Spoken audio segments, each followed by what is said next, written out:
So you probably have heard of iBuyers. I've talked about them before. They're the deep-pocketed investors, usually from the Bay Area or New York City, who are making instant offers that forego the seller's need to have the home listed on the MLS.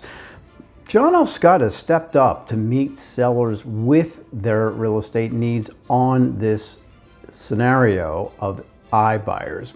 Our Instant Purchase Plus program provides the seller with the option to receive an all-cash, no-nonsense offer through iBuyers that are currently purchasing homes in their market. And I go into detail in a blog post about the program and how sellers can make use of it today. It's at willspringerrealtor.com/blog, and my post was published May 11th. Check it out. Contact me with your questions about Instant Purchase Plus. Thanks.